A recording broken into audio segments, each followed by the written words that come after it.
Quick disclaimer, but I've been a bit super sick the past couple of weeks, and right before I recorded this yesterday, I literally had the biggest coughing fit you could ever imagine. So if my voice sounds a bit muggy, weird, or if I sound less enthusiastic in general, it's probably just due to me being sick. But we move, so boom wow kapow, it's Bachelor time. On Wednesday, we had one single date, one group date, and a whole bunch of Rachel drama. Now, second single date rounds have finally begun, and it's Ellie who leads the pack. I thought Ellie and Matt's single date was really, really cute. They were really supportive of each other, kissed in the middle of a dangerous activity, and basically their date was the whole shebang. Matt confirmed that Ellie just embodies all the qualities I'm looking for in a partner. And like he says with literally every single other girl, he absolutely has feelings for insert girl's name here. In this case, Ellie. All in all, a really cute single date, and the winner's music / other orchestra music was definitely going down in the background too. But we'll get back to Ellie in just a second. Next, we had our group date, which involved a Hunger Games style tournament where everyone jumped out the plane and the one who survived got to marry Matt. I wish. Instead, we had all the girls confide in Matt and national TV, and most importantly, Usher, what their baggage is when it comes to relationships, and have them try and overcome that baggage. Not by having a conversation about it, obviously, but by jumping out of a plane. Notably, Kristen's afraid of self-doubt, Helena of infidelity, and Chelsea of trust and losing her self-worth. Kristen, just like Simone on Maddie J's season, wins the rose by showing the least initial spur to jump out of the plane, but ends up jumping out anyways by the end of the required time to do so. We also had all the drama with Rachel and her plan B, but just in case you missed it last time, I think she had a different plan B in mind. Now on to Thursday's date. We had a group date and consequent single time with Abby, as well as a single date with Chelsea. Well. What do we have here but the date that the preview made out to look like it was a date with Ellie? This too was a really, really cute date. They did something adventurous together, and I think Matt super appreciates someone who gets down and dirty to do something adventurous. Oops, that didn't sound like how I intended it to sound, but continuing on. Anyways, what's important to notice is that Matt uses the word love a lot with Chelsea. Like, oh, I love that she does this. Or, I love a girl who can do that. Which is very interesting. She also opened up to him, and he really values trust and communication. I think there'll be a bit more communicating from her side throughout the rest of the season given this clip. Finally, he mentioned being able to see a future with her not only once, but twice throughout the date. Something really, really interesting is that Chelsea has received quite a bit of time with Matt, while simultaneously being able to fly under the radar. In Emma's words, I think she's a dark horse, but she doesn't realize it. Helena then agrees, saying she's the darkest of the horses. Which is really interesting to note, seeing as the whole date everybody was talking about Ellie and Abby, so could this be a bit of foreshadowing? Speaking of Ellie and Abby, let's talk about the group date. Now, the two most notable people on the group date were, without a shadow of a doubt, Ellie and Abby. They both have a really strong connection with Matt physically and emotionally, and they were both really vying for his attention. On the date, everyone talks Ellie up so much, like, oh, she's definitely the winner. They look the best together.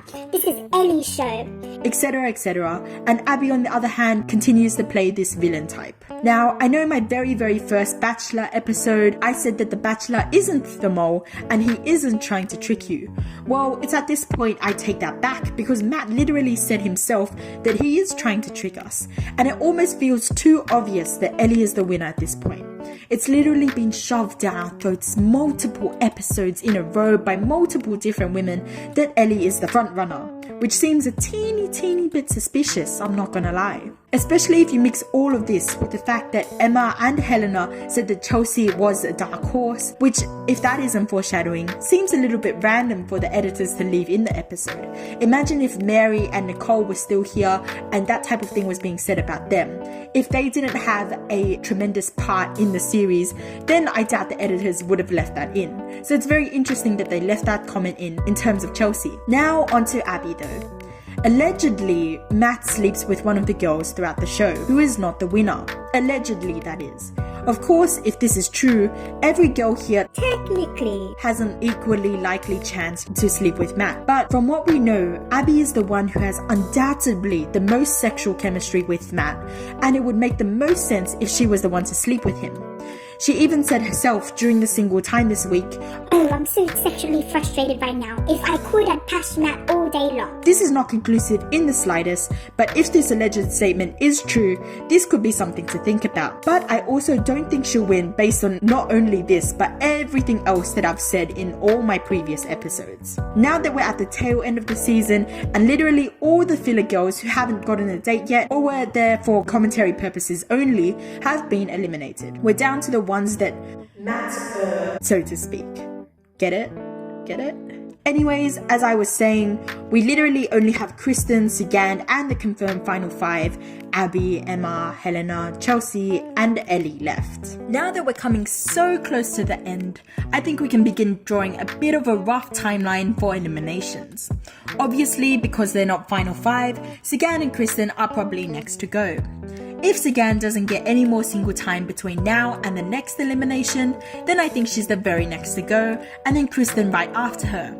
Because Kristen did get a rose from impressing Matt on a group date this week.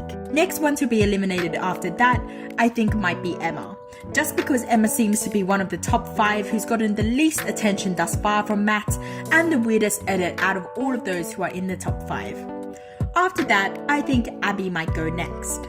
This is because by this time it'll probably be hometown time, and Matt may have asked Abby's family in private what she's told them she thinks about marriage, and gotten some statements that may have been contradictory to what she's told him. This may be where this crying scene is from. After that, it's really anyone's guess between Ellie, Helena, and Chelsea. There's a lot of evidence supporting any one of these 3 to win. Matt Agnew also recently posted this picture taken in Broome. Broome. Broome coincidentally is someone's home city. However, I think we shouldn't take this photo too seriously, as he could be in Broome to throw people off, or the photo could be a bit of a throwback. It's a little suspicious overall that he happened to tag his location. Again, this whole list is not very conclusive and is a very rough timeline. Matt said himself that he'd like to keep people guessing about who the winner will be. But I think I've given my most educated guess as to around when people will be roughly eliminated. As for the preview for next week, it's a bit hard to say for certain who the mystery girl that Bachelor royalty has selected is. For instance, if we're basing things solely off what Maddie J says about her, as in, I was definitely not ready to settle down when I was 25. 25 is not really a number you round down to. As in, if somebody's 30 or 28 or whatever, they're going to round up to 30. So the only applicable people that this criteria could actually fit into is Helena, Kristen, Ellie, or Abby. Then we're hit with Matt's I was quite surprised at who they picked statement. Now this kind of eliminates Ellie or Abby, because why would he be surprised if it was them? But then we're given this clip in reference to who's been chosen, and this hair color / length doesn't match either Helena or Kristen. Now after much investigation, the hair is probably just Snejana or Laura's hair, but as for who's chosen, that's a really good question. If Kristen's the girl chosen, she's probably not going to set the best impression, thus leading to possible elimination. If Helena's chosen, which is more likely given that she's got a sophisticated personality just like Snejana, this might be the thing that really lets Matt see a possible future with her. Either way, we just gotta wait until next week's episode plays out to find out. Anyways, I hope you enjoyed this P2P2 episode, and I'll see you in the next one.